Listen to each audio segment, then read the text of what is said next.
नमो अरिहंताणं नमो सिद्धाणं नमो आर्याणं नमो ऊवजायाणं नमो लोये सव्वसावणं मंगलम भगवान वीरो मंगलम गौतमो गणी मंगलम कुंद कुंदार्यो जैन धर्मोस्तु मंगलम सर्वमंगल मांगल्यम सर्वकल्याणकारकम प्रधानम सर्वधर्माणम जैनम जयतु शासनम। नमो तीर्थनायक ने नमो ओंकार नाद ने ओंकार संगर्यो जैने नमो ते कुंद कुंद ने अहो उपकार जिन वर्णो कुंदनो ध्वनि दिव्यनो जिन कुंद ध्वनि आप्या अहो ते गुरु कहाननो मंगलमय मंगल करण वीतराग विज्ञान नमहु ताहि जाते भय अरहंतादि महान करि मंगल करियो महा ग्रंथ करण के काज जाते मिले समाज सब पावे निज पद राज मिथ्या भाव अभाव ते जो प्रगटे निज भाव सो जयवंत रहो सदा यही मोक्ष पाव सो निज भाव सदा सुखद अपनो करो प्रकाश जो बहु विधि भव दुखन के करी है सत्तानाश। मोक्ष मार्ग प्रकाशक ग्रंथ पूज्य गुरुदेव श्री के प्रवचन। ग्रंथों में दोष कल्पना का निवारण करने की पंडित जी ने कोशिश की है। जिनको समझ में आवे वो वास्तविकता में समझे, इस उद्देश्य से क्या कहा गया है। किसी को दोष देखना नहीं है, दोष कल्पना का अपनी अपने परिणाम है, जैसा है वैसा करता है। किसी को क्या कहें, देखो क्या कह रहे हैं। जो कर्णान योग के कथनों के बारे में चर्चा चल रही है, प्रथमान युग की चर्चा चल गई, कर्णान युग में चर्चा चल रही है, तो पेज नंबर 112 प्रश्न, यदि ऐसा है तो जिनसे कुछ प्रयोजन नहीं, ऐसे पाषाण आदि को जानने पर भी वहाँ इष्ट अनिष्टपना नहीं मानते, इसलिए वह भी कार्यकारी हुआ। देखो क्या कह रहे हैं। बात यह है कि द्वीप समुद्रों का कथन करें तो उनसे वर्तमान कोई प्रयोजन दिखता नहीं, इसलिए उनका वर्णन कोई प्रॉब्लम वाला नहीं है। तो क्या कोई पाषाण भी हो, पत्थर भी हो, तो उनसे कोई प्रयोजन नहीं हो, उनकी जानकारी करने में क्या दोष है। तो कह रहे सरागी जीव रागादि प्रयोजन बिना किसी को भी जानने का उद्यम नहीं करता। हमें कोई चीज़ से राग हो तो हम उसको जानने की कोशिश करते हैं। कोई चीज़ उपलब्ध करना हो तो हम उसके बारे में ज्ञान करते हैं, क्योंकि राग सहित है। राग के हिसाब से ही जानकारी करते हैं, ये कहना चाह रहे हैं। परंतु यदि स्वयं उनका जानना हो, देखो ऐसे ही जानना हो जाए सहज रूप से ज्ञान में क्षोभसम में, तो अंतरंग रागादि अभिप्राय के वश से वहाँ से उपयोग को छुड़ाना ही चाहता है। देखो क्या करें, अगर स्वयं जानना हो जाए तो उपयोग को छुड़ाकर अपने ज्ञान स्वभाव में अपनापन करते हैं। तो ज्ञान में वो जो पदार्थ दिख रहे हैं वो ज्ञान में दिखते हुए वो ज्ञान से बने हुए हैं, पदार्थ के बने हुए नहीं है, ऐसा देखते हैं। और यहाँ तो उद्यम पूर्वक देखो, अब देखो वहाँ से उपयोग छुड़ाना चाहता है। अगर जो जानकारी वाला पदार्थ नहीं है, जिससे कोई लाभ नहीं है, वहाँ से उपयोग छुड़ाना चाहता है। अब ये द्वीप समुद्र आदि के बारे में चर्चा चल रही है। यहाँ तो उद्यम पूर्वक द्वीप समुद्र आदि को जानता है और वहाँ जानने में उपयोग लगाता है। देखो इसलिए रागादि घटे ऐसा कार्य होता है। इसलिए जिस प्रकार राग घटे वैसा कार्य होता है। देखो राग वाला जीव बिना राग के पदार्थों को जानता नहीं है, और पदार्थों को जानने से कुछ लाभ नहीं दिखे, वर्तमान पर्याय का प्रयोजन, तो वहाँ से उपयोग छुड़ाना चाहता है। पर यहाँ द्वीप समुद्र आदि का कथन तो ज्ञान जो जिन आचार्यों ने किया है उसको जानने में तो कर्णान योग पढ़ने में उपयोग लगा रहा है ना। तो इसलिए वहाँ उपयोग लगाता है, इसलिए राग आदि घटे ऐसा कार्य होता है। इसलिए राग घटता है क्योंकि रिक्वायरमेंट नहीं है, उससे कोई प्रयोजन सदना नहीं है। जिससे प्रयोजन सदता हो उसमें राग आदि का प्रयोजन होता है। अतः पाषाण आदि के ज्ञान में राग आदि होते हैं और दीप आदि के ज्ञान में राग आदि घटते हैं, ऐसा समझना। देखो असंख्यात द्वीप समुद्रादि, वह समुद्रादि को जानने पर, देखो असंख्यात द्वीप समुद्र, अब ये बात शास्त्र में लिखी करणान योग में कि पहला जम्बू द्वीप 1,00,000 योजन का, फिर उसके चारों ओर लवण समुद्र, उसका एक साइड 2,00,000 योजन, ऐसे ऐसे, फिर 4,00,000 योजन घातकी खंड द्वीप, फिर 8,00,000 योजन समुद्र, फिर 16,00,000 योजन पुष्कर द्वीप, ऐसे असंख्य द्वीप समुद्र है इस क्या कहते हैं मध्य लोक में। हाँ, तो उनमें क्या कह रहे हैं, असंख्यात द्वीप पंचम गुणस्थानवर्ती श्रावक है। उनमें क्या कह रहे हैं, जो असंख्यात द्वीप समुद्र है वहां पर असंख्यात 5वें गुणस्थान वाले जीव है, ऐसा जानने से उनकी महिमा आती है। उनकी महिमा आती है। अरे तिर्यंश भी, वहाँ पर तो तिर्यंश है, 2.5 द्वीप के बाहर तो तिर्यंश ही है। वहाँ से बाहर भी आत्मज्ञान प्राप्त करके पंचम गुणस्थान तक का लेवल प्राप्त कर लेते हैं। हाँ, आत्मज्ञानी, अवधि ज्ञानी, जाति स्मरण ज्ञान वाले असंख्यात है। ऐसा जानने में राग द्वेष का कारण नहीं है। और पत्थर आदि में तो अपना प्रयोजन भाषे तो राग होता है। कोई हीरा निकल गया, कोई कुछ निकल गया, कोई पन्ना निकल गया, कोई अच्छा गोल पत्थर देखने पर राग हो जाता है और अपना काम आएगा। परंतु समुद्र आदि का, पानी या पत्थर आदि का यहाँ कोई उपयोग नहीं है। इसलिए द्वीप समुद्र के ज्ञान से राग नहीं होता। तथा स्वर्ग आदि का वर्णन सुनकर ये मंद कषाय का फल है। स्वर्ग का वर्णन बड़ा, ऊपर स्वर्ग है तो वहाँ का वर्णन पड़ा, तो जिसको कषाय मंद होगी वो स्वर्ग में जाएगा। ऐसा जाने और पुण्य कार्य के सन्मुख हो तो यह भी राग बढ़ने का कारण नहीं। स्वर्ग का वर्णन जाना तो पुण्य के सन्मुख होगा कि पुण्य से स्वर्ग जाते हैं। यहाँ तो पाप की अपेक्षा पुण्य परिणाम करता है, इतना भी करणान योग से लाभ है, यह कहना है। देखो क्या कह रहे हैं, पुण्य को हे कहते आए गुरुदेव श्री, पुण्य करने लायक नहीं है, लाभदायक नहीं है, पर पाप की अपेक्षा पुण्य परिणाम करने लायक बताया गया है। दो पुण्य और पाप में आपस में बात करें तो पुण्य को अच्छा कहेंगे, पर पुण्य से भी बंधन है, इसलिए वो हे है ऐसा कहते हैं। देखो ये करणान योग से ये लाभ होगा कि स्वर्ग जाएगा। तथा द्वीपादि को जानने पर यथावत रचना भाषित होती है, तब अन्य मतादि का कहा हुआ मिथ्या है ऐसा ज्ञात होता है और यही सत्य है। इस प्रकार सत्य श्रद्धानी होता है तथा भ्रम मिट जाता है। महाविदेह क्षेत्र में एक साथ 20 तीर्थंकर होते हैं। 5 विदेह क्षेत्र, एक में 4, पांचों में कुल 20 तीर्थंकर मिनिमम होते हैं। यहाँ तो एक के बाद एक तीर्थंकर होते हैं। अपने भरत क्षेत्र में कंटिन्यूस एक के बाद एक होते हैं, एक हुआ फिर दूसरा, ऐसा एक साथ नहीं होते। विदेह क्षेत्र में 5 विदेह क्षेत्र में सब जगह तीर्थंकर जो है कर्म भूमियाँ, उनमें 5 विदेह क्षेत्र कहे गए, एक विदेह क्षेत्र में 4, कुल मिला के 20 तीर्थंकर वर्तमान में मौजूद है। महाविदेह क्षेत्र में एक साथ 20 तीर्थंकर होते हैं। यहाँ तो एक के बाद एक तीर्थंकर होते हैं। 5 भरत, 5 ऐरावत और 5 विदेह क्षेत्र है। यह सब सर्वज्ञ भगवान कथित है, इसमें भूल नहीं है। ऐसा जानने से उपयोग निर्मल होता है। इसलिए करणान योग का अभ्यास भी कार्यकारी है। तो कितने ही कहते हैं। अब देखो और प्रश्न पंडित जी, करणान योग में कठिनता बहुत है, इसलिए उसके अभ्यास में खेद होता है, थक जाते हैं।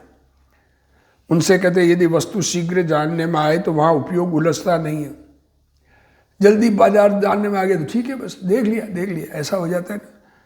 तो जानी हुई वस्तु को बारंबार जानने का उत्साह नहीं होता, तब पाप कार्यों में उपयोग लग जाता है। देखो, इसलिए अपनी बुद्धि अनुसार कठिनता से भी जिसका अभ्यास होता जाने उसका अभ्यास करना, तथा जिसका अभ्यास हो ही न सके उसका कैसे करें। जो अभ्यास हो सकता है वो करना अपनी शक्ति अनुसार। देखो, कर्णान योग का अभ्यास अपनी शक्ति अनुसार करना जितना हो सके, जो नहीं हो सके उसका तो कोई बात ही नहीं है। तू कहता है खेद होता है। अब खेद प्रमादी रहने में तो धर्म नहीं है, परंतु प्रमादी रहने में तो धर्म है नहीं। प्रमाद से सुखी रहे वहाँ तो पाप ही होता है। इसलिए धर्म के अर्थ उद्यम करना ही योग्य है। ऐसा विचार करके कर्णान योग का अभ्यास करना। अगर क्षोभशम है, देखो क्षोभशम है तो ग्रंथों का अभ्यास करके क्षोभशम बढ़ जाए घट जाए उसकी बात नहीं है। उपयोग उसमें लगाने से कषाय मंद होती है, आत्म अनुभव में एकाग्रता बढ़ सकती है। आत्म अनुभव हुआ है तो, और नहीं हुआ है तो आत्म अनुभव होगा।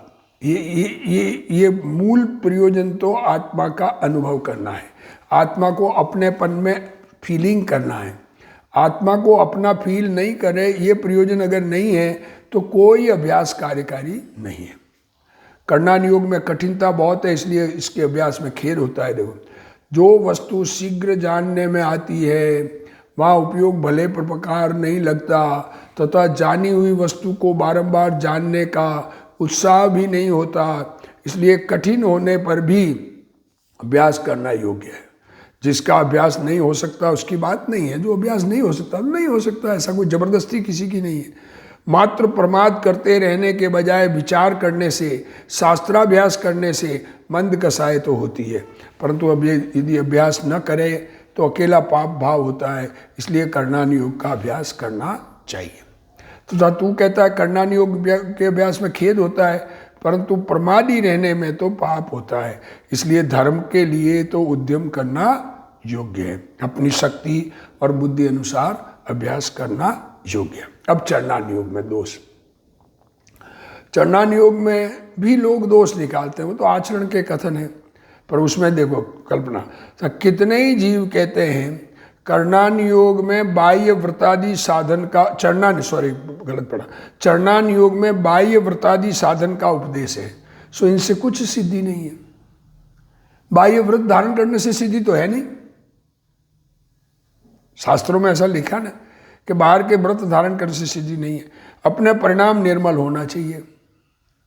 बाह्य में चाय जैसे प्रवृत्त हो, इसलिए इस उपदेश से परान्मुख रहते हैं। देखो कैसा तर्क किया है। अरे तुम्हारे परिणाम निर्मल हुए हैं तो तुम्हारा आचरण भी उसी प्रकार का होगा। त्याग के परिणाम होंगे, भोग के परिणाम नहीं होंगे। उनसे कहते हैं कि आत्म परिणामों के और बाह्य प्रवृत्ति के निमित्त नैमित्तिक संबंध है, क्योंकि छद्मस्त के क्रियाएं परिणाम पूर्वक होती है। देखो, केवल ज्ञानी के बिना इच्छा के विहार होता है, वाणी होती है, सर्वज्ञानी परमात्मा के। पर छद्मस्त जीव है, राग वाला जीव है, क्षोभशम में रहने वाला जीव है, उसके क्रिया भाव पूर्वक होती है, परिणाम पूर्वक होती है। परिणाम पूर्वक करने की इच्छा पूर्वक। कदाचित बिना परिणाम कोई क्रिया होती है, सो परवस्था से होती है। अब बिना परिणाम के भी होती है।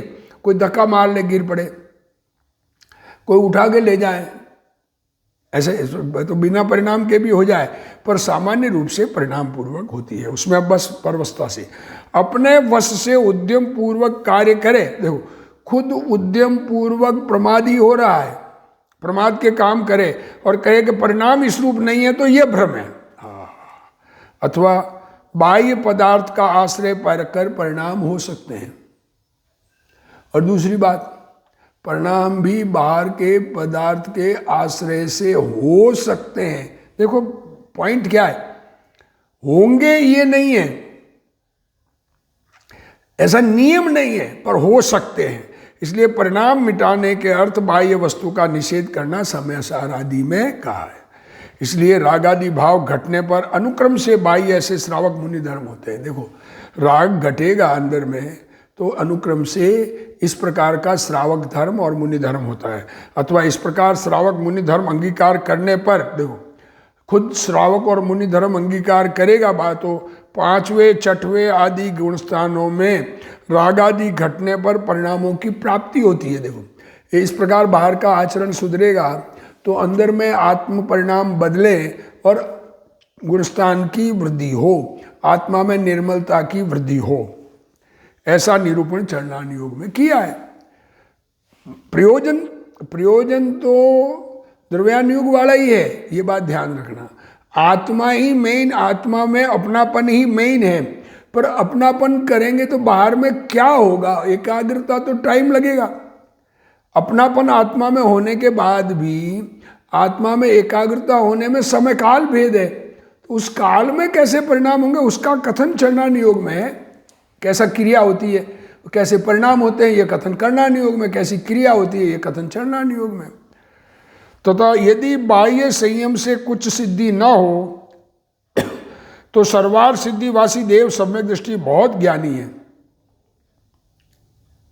अगर बाहर की क्रिया से कोई सिद्धि नहीं है, कोई ये कहे, तो सर्वार सिद्धि के देव सम्यक दृष्टि है, द्वादशांग के ज्ञानी जानकार है, उनके तो चौथा गुणस्थान होता है और ग्रस्त श्रावक मनुष्यों के पंचम गुणस्थान होता है। सो क्या कारण है?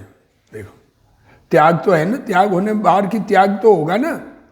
गुणस्थान बढ़ने पर बाहर में त्याग होगा।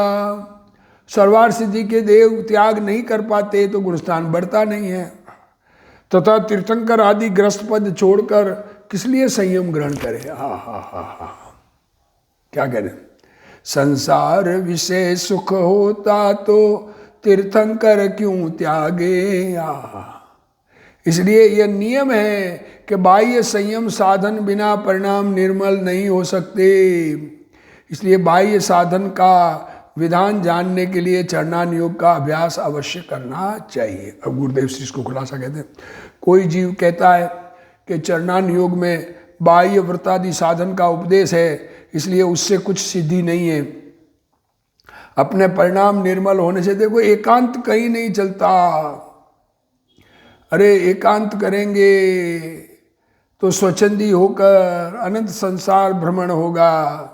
अरे भावों के और आचरण के निमित्त नैमित्तिक संबंध है।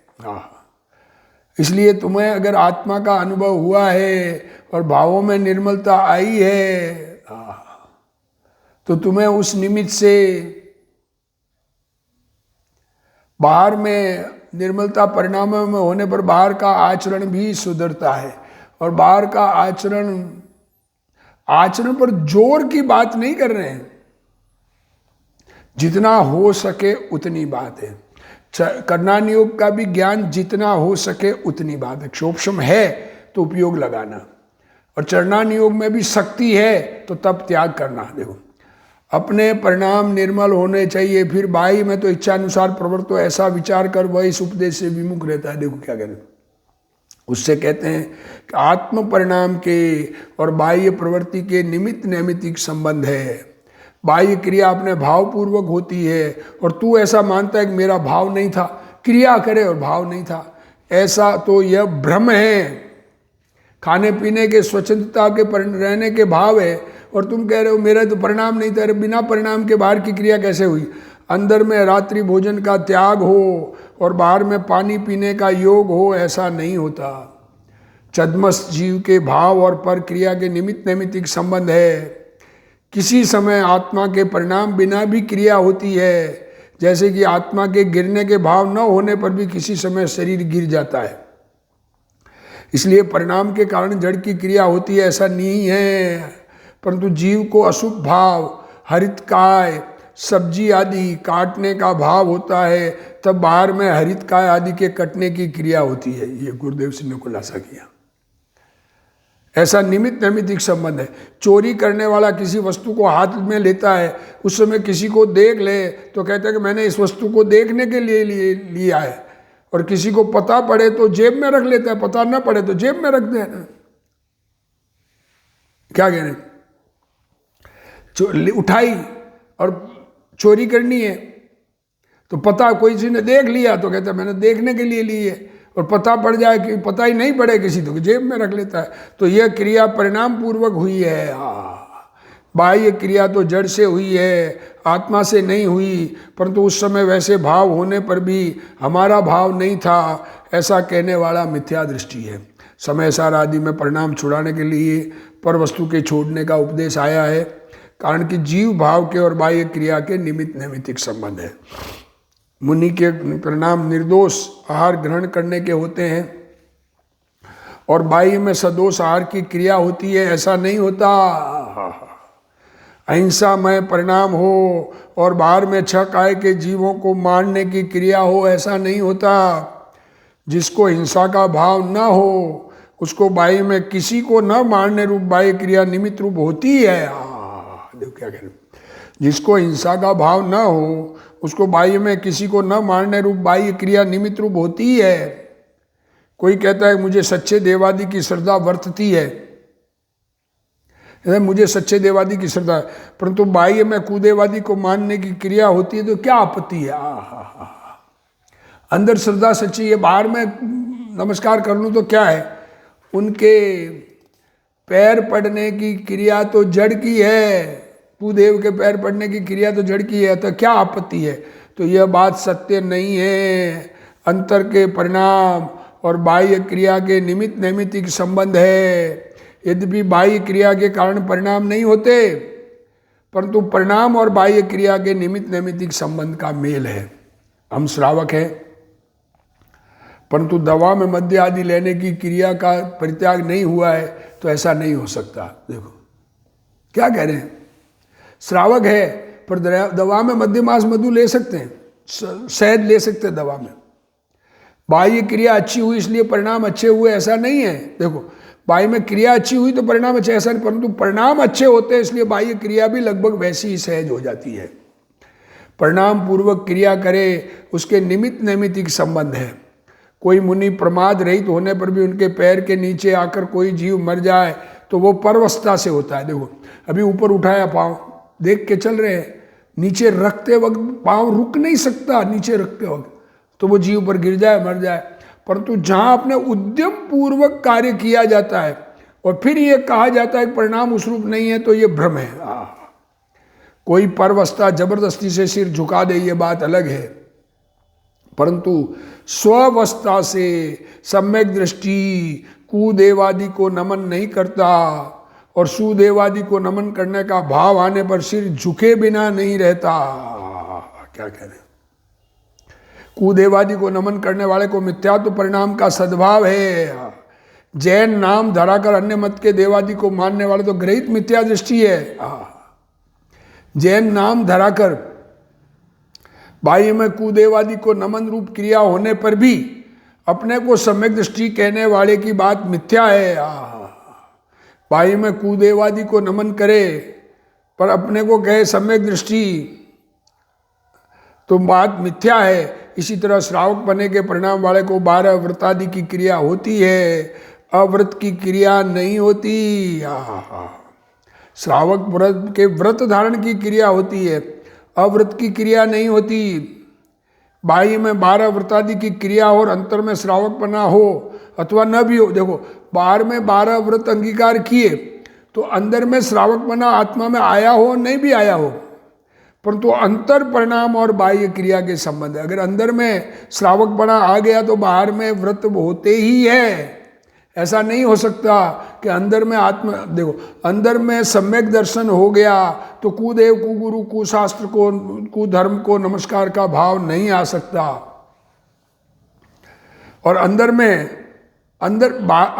बाहर में सच्चे देव को नमस्कार करे कुदेव को न करे तो जरूरी नहीं है सम्यक दृष्टि हो, ये कहना चाहते। उसी प्रकार व्रत धारण करने में 5वां गुणस्थान आता है, पर व्रत धारण करने वाले के अंदर 5वां गुणस्थान हो या न भी हो, पर अंदर 5वां गुणस्थान हो और व्रत न हो, दूसरी प्रतिमा।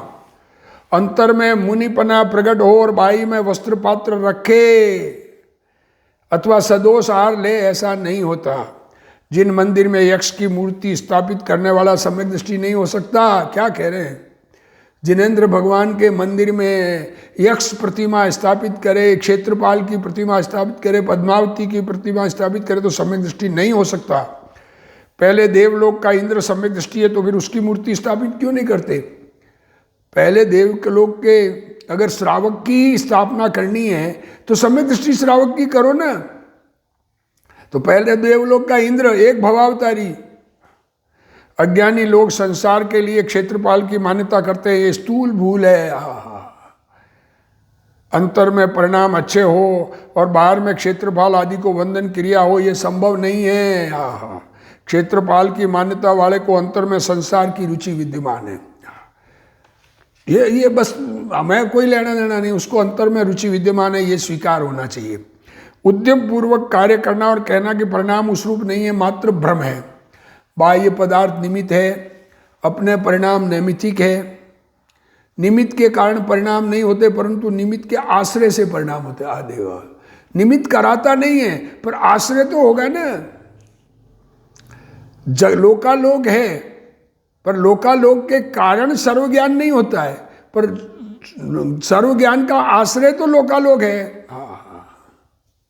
इसलिए सम्यक दर्शन प्रकट करने के लिए 6 अनायतनों का निषेध किया है। कुदेव, कुगुरु, कुशास्त्र, कुधर्म और उनके सेवक, ये 6। श्रावक के लिए मध्यमास, मधु आदि का निषेध किया है। अंतर परिणाम में बाह्य वस्तु निमित्त पड़ती है, इसलिए बाह्य वस्तु का निषेध किया है। समय सार के बंद अधिकार में आता है, भावलिंगी मुनिराज को अधकर्मी आहार नहीं होता। जिनके अंतर में वीतरागता प्रकट हुई है, ऐसे मुनिराज के बाहर में वस्त्र पत्र आदि नहीं होते। अधकर्मी मीन्स खुद के लिए बनाया हुआ आहार। मुनि के लिए आहार बना के कोई आहार दान करे तो वो पाप से उत्पन्न हुआ आहार कहा जाता है। उद्देशिक मीन्स मुनि के उद्देश्य से बनाया गया। जिस आहार में हिंसा, जो मुनि कहकर करावे तो अधकर्मी, और मुनि के उद्देश्य से बनावे तो उद्देशिक। कोई कहता है हमको इस बात का पता नहीं है, तो इसको अज्ञान तथा पाप दोनों विद्यमान है। परिणाम तो क्रमशः होते हैं, परंतु कोई अपने को सम्यक दर्शन हुआ कहे और मुझको मिथ्यात्व के परिणाम क्रमशः होते हैं, ऐसा माने तो ये महान भूल है। पर स्त्री गमन, मध्य मास आदि छोड़ने को कहा है, वहाँ वे पदार्थ तो छूटे हुए ही हैं, परंतु उनके निमित्त से जो परिणाम होते हैं उनको छुड़ाने के लिए निमित्त का निषेध किया गया है। कुसंग छोड़कर सत्समागम करो, ऐसा उपदेश आता है। यद्यपि वहाँ सत्समागम के कारण भले परिणाम नहीं होते, परंतु उपदेश ऐसा आता है। श्रीमद् राजचंद्र जी ने से एक व्यक्ति ने पूछा कि आप व्यवहार को उड़ाते हो? श्रीमद् राजचंद्र जी को कहा। श्रीमद् जी ने उत्तर दिया, भगवान महावीर जिसको व्यवहार कहते हैं उसको हम नहीं उड़ाते, परंतु तुम परिचय समागम करो तो तुम्हें इस बात का पता पड़ेगा। भगवान के सच्चे व्यवहार को हम नहीं उड़ाते हैं। अब परिचय करने से अर्थात पर से उसकी समझ में आएगा। अब ये उन्होंने कहा परिचय करो, तो नहीं, वह समझेगा तो अपनी ही योग्यता से। परंतु हम क्या कहना चाहते हैं, यह परिचय करोगे तो समझोगे, ऐसा कथन आता है। अभेद स्वभाव के भान पूर्वक ऐसे उपदेश वक्तव्य आते हैं।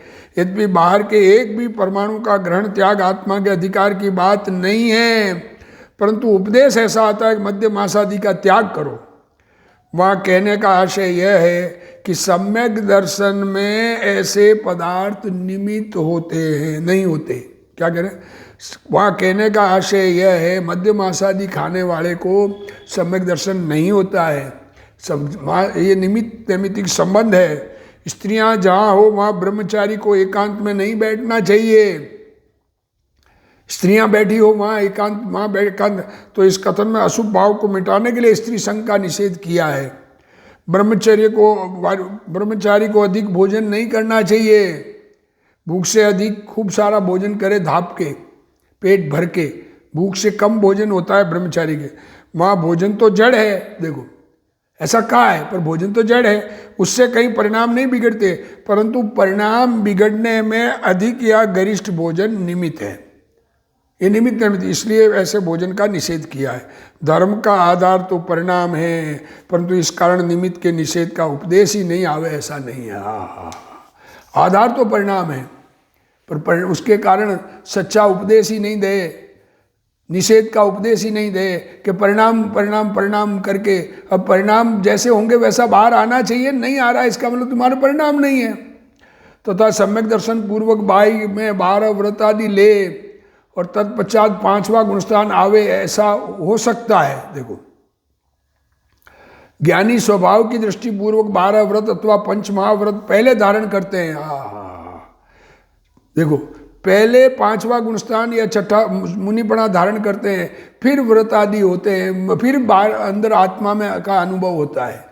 ऐसा ऐसा ऐसा ऐसा ऐसा कहा गया है। तो त्याग का भाव तो पहले आया है ना, इसलिए उस त्याग का उपदेश दिया जाता है। ऐसा निमित्त नैमित्तिक संबंध है। इस प्रकार के परिणाम होकर हमारे परिणाम सुधारने की बात है। बाहर की क्रिया हम कर सकते हैं ऐसा कहना नहीं चाहते। सच्चा धर्म समझें और अपना कल्याण करें, इसी भावना के साथ आज का स्वाध्याय पूर्ण करते हैं। हे जिनवाणी भारती तोई जपो दिन रैन, जो तेरा शरणा गए सो पावे सुख चैन।